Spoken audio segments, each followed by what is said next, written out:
আমি এখানে মাংস রাজের একটা রেসিপি করব। তো মাংসটা ভালো করে আমি ধুয়ে নিয়েছি, নিয়ে জল ঝরিয়ে নিয়েছি। তো এর মধ্যে গোলমরিচের গুঁড়ো দিয়েছি, সেটা আগে দেখানো হয়নি, সেই জন্য পরে গোলমরিচের গুঁড়োটা দেখিয়ে দিলাম। তো এর মধ্যে আমি এবার আদা রসুন কাঁচা লঙ্কা একসঙ্গে পেস্ট করে নিয়েছি, 3 চামচ মতন দিয়ে দিলাম। দিয়ে নুন দিয়ে দিলাম, এখানে স্বাদ মতন নুন দিয়ে দিলাম যাতে মাংসের মধ্যে নুনটা হয়। কাশ্মীর লঙ্কার গুঁড়ো দিলাম, জিরে গুঁড়ো, ধনে গুঁড়ো দিয়ে দিলাম। আর এখানে একটা লেবু অর্ধেক আমি চিপে দিলাম। টক দই দিয়ে দিচ্ছি। এটা খেতে খুব ভালো হয়েছিল।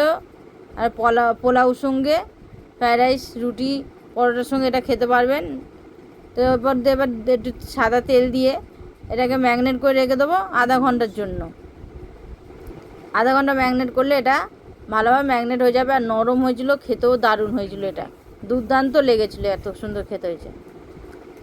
তো ভালো লাগলে একটা লাইক কমেন্ট সাবস্ক্রাইব করে পাশে থাকুন বন্ধুরা, আমার এই রেসিপিটা ভালো লাগলে। তো আমি আধ ঘন্টার জন্য এটা ঢাকা দিয়ে রেখে দিচ্ছি। আধ ঘন্টা পর ফিরে আসবো। তো কড়াই সামান্য তেল দিতে, এতে বেশি তেল লাগবে না। আর পেঁয়াজগুলো আমি এখানে কেটে নিয়েছি, ডুমু ডুমু করে একটু পেঁয়াজ কেটে নিয়েছি। নিয়ে এবার এটা দিয়ে দিচ্ছি। ওর মধ্যে এবার দিয়ে দিলাম মাংসটা,